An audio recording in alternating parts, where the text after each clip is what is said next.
Mapigano kati ya waasi wa M23 na wanamgambo wanaiunga mkono serikali yaliendelea Jumapili katika mji wa Nyabiondo unaopatikana umbali wa kilomita 100 kaskazini mwa Goma, wakazi wamesema. Mapigano hayo yametokea siku chache baada ya shambulizi karibu na mji huo kuua raia wengi, kulingana na Umoja wa Mataifa na shirika moja lisilo la kiserikali. M23 wameuteka mji wa Nyabiondo tangu saa 5 mchana baada ya mapigano. Kipanda Biriri, afisa katika utawala wa eneo hilo ambaye amekimbia mapigano hayo, aliliambia shirika la habari la Reuters. Mapigano hayo yanafuatia mapigano ya wiki iliyopita kati ya waasi wa M23 na wanamgambo wanaoshirikiana na serikali ya Kongo katika kijiji cha Tambi kilichoko umbali wa kilomita 18 kaskazini mashariki mwa mji wa Masisi, na kugeuka mabaya usiku wa tarehe 5 Machi na kusababisha vifo vya raia wengi, kulingana na mkuu wa shirika moja lisilo la kiserikali. Taarifa ya ndani ya Umoja wa Mataifa ambayo Reuters imeiona Jumapili imesema kwamba kati ya raia 13 na 40 waliuawa katika shambulizi hilo. Chad imemkamata mwandishi wa habari kimtuhumu kutafsiri nyaraka za lugha ya Kirashia zenye maelezo kuhusu operesheni zilizofanywa na mamluki wa Russia nchini Mali. Mwajiri wake aliambia shirika la habari la AFP Jumapili. Kesi hiyo inahusishwa na ile ya mwandishi wa habari wa Radio Ufaransa RFI Olivier Monoji aliyetiwa mbaroni na polisi katika mji mkuu N'Djamena tangu siku ya Jumatano. Mahamat Saleh Al-Hussein, mwanahabari wa kituo cha televisheni ya taifa, alikamatwa pamoja na mwenzake Olivier, afisa katika televisheni Telechat, ameiambia AFP. Mwenyekiti wa chama cha waandishi wa habari nchini humo amethibitisha kukamatwa kwa mwanahabari huyo. Bilionia na mshauri wa White House Elon Musk Jumapili aliapa kuendelea kutoa huduma ya internet ya mtandao wake wa satellite wa Starlink kwa Ukraine baada ya majibizano makali mtandaoni na waziri wa mambo ya nje wa Poland. Marekani ilisitisha kwa muda misaada ya kijeshi kwa Ukraine na kushirikiana taarifa za kijasusi na nchi hiyo baada ya mkutano wa Februari 28 uliogeuka malumbano makali kati ya Rais Donald Trump na mwenzake wa Ukraine Volodymyr Zelensky. Hali hiyo ilizua hofu kwamba Elon Musk, mshirika wa karibu wa Trump, anaweza kufunga huduma ya mawasiliano ya kampuni yake ya Starlink kwa Ukraine, mtandao ambao unatumiwa sana na wanajeshi wa Ukraine ambao wako kwenye uwanja wa vita. Jumapili, baada ya majibizano makali kwenye mtandao wake wa kijamii wa X na waziri wa mambo ya nje wa Poland Radosław Sikorski, ambayo ilipelekea waziri wa mambo ya nje wa Marekani Marco Rubio kuingilia kati, Musk aliahidi kwamba jambo hilo halitatokea. Kusema ukweli, licha ya kutokubaliana sana na sera ya Ukraine, Starlink haitofunga kamwe mtandao wake wa mawasiliano, Musk aliandika. Kiongozi wa kanisa Katoliki Papa Francis ambaye afya yake inaendelea kuimarika, anaendelea kupokea matibabu kutokana na homa mapafu, Jumapili aliwashukuru madaktari pamoja na wahudumu wa afya, ingawa hakuweza kuongoza ibada ya Angelus kwa mara ya 4 mfululizo. Harrison Kamau anasimulia zaidi. Papa Francis mwenye umri wa miaka 88 na ambaye amelazwa kwenye hospitali ya Gemelli mjini Vatican tangu Februari 14 alituma maombi yake ya Angelus kwa njia ya maandishi akisema kwamba anashukuru wote ambao hujitolea kusaidia wengine, wakati akisifu umoja wao pamoja na moyo wa huruma. Mimi mwenyewe hufikiria kuhusu utoaji wa huduma na huruma, na hasa kutoka kwa madaktari na wahudumu wa afya ambao nawashukuru kwa moyo wangu wote. Tunahitaji muujiza huo wa huruma ili waandamane na watu wanaotaabika wakati ukiwapunguzia uchungu wanaopitia, Papa alisema kupitia maandishi yaliyochapishwa na Vatican.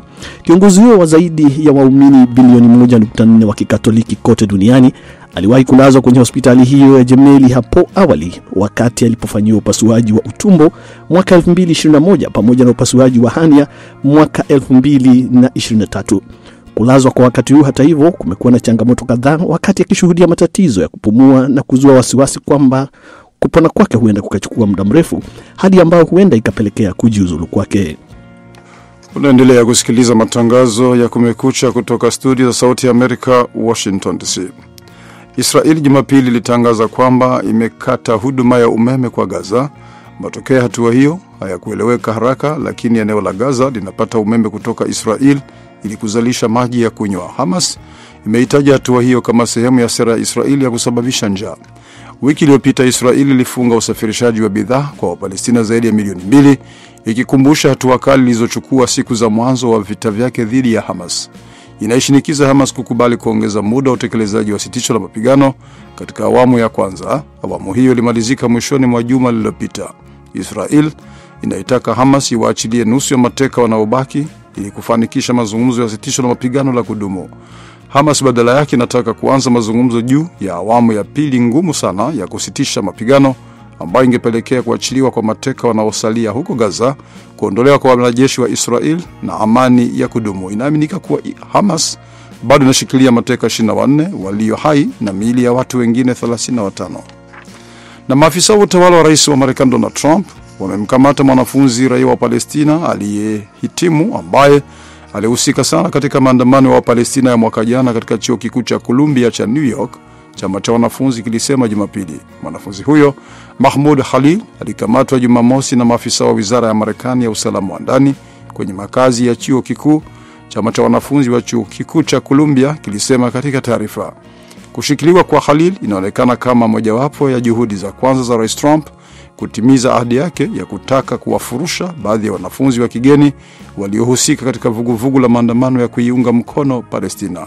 Shambulizi la Hamas la Oktoba 7 mwaka 2023 dhidi ya Israel na shambulizi lilofuata la Israel huko Gaza lilichochea miezi kadhaa ya maandamano ya Wapalestina katika vyuo vikuu vya Marekani. Mark Carney, ambaye hivi karibuni atakuwa waziri mkuu mpya wa Canada, ni gavana wa zamani wa benki kuu ya Canada na ile ya Uingereza, na ambaye anafahamika kwa utatuzi wa mizozo, atakabiliwa na kibarua kigumu cha kuiongoza Canada chini ya ushuru wa ziada uliowekwa na Rais Donald Trump. Chama cha waliberali kimemtangaza Carney kama mrithi wa Trudeau Jumapili baada ya wanachama kumpigia kura katika uchaguzi wenye ushindani mkali. Trudeau alijiuzulu mwezi Januari kufuatia umaarufu katika utendaji kazi wake kushuka sana baada ya karibu muongo mmoja akiwa madarakani. Carney, mwenye umri wa miaka 59, sio mwanasiasa na hajawahi kuwa na wadhifa wowote serikalini, jambo ambalo kwa kawaida lingemuondoa kwenye kinyang'anyiro nchini Canada. Lakini kujitenga kwake na Trudeau na wasifu wake kama mfanyakazi wa benki wa muda mrefu kulimsaidia, na Carney amedai kuwa yeye ndiye mtu pekee aliyetayari kumdhibiti Trump. Ya kusikiliza Kumekucha Afrika, idhaa ya Kiswahili ya Sauti ya Amerika, Washington DC. Baada ya habari hizo za dunia naye Patrick Ndwimana, sasa tuanze kuangalia taarifa tofauti. Waziri wa mambo ya nje wa Marekani Marco Rubio anawasili Jeddah, Saudi Arabia hivi leo kwa mazungumzo kati ya Marekani na Ukraine, huku Rais Donald Trump akishinikiza kumalizika haraka kwa vita vya Russia na Ukraine. Akiwa Jeddah, Rubio atakutana na mwanamfalme wa Saudi Arabia Mohammed bin Salman Al Saud, huku Rais wa Ukraine Volodymyr Zelensky pia akifanya hivyo. Basi Idli Gongo amezungumza na Profesa Fulbert Namwamba akamuuliza kwanza mkutano huu una maana gani. Mazungumzo ni kuwa kulikuwa na sintofahamu pale kati ya Marekani na Ukraine, ambako Marekani ilisimamisha usaidizi wa zana kwa Ukraine, wakasimamisha usaidizi wa picha za satellite zinazoonyesha penye majeshi ya Urusi hapo, wakasimamisha pia fedha. Kwa hivyo hii ni njia ya kujaribu kurudisha maelewano kati ya Marekani na Ukraine.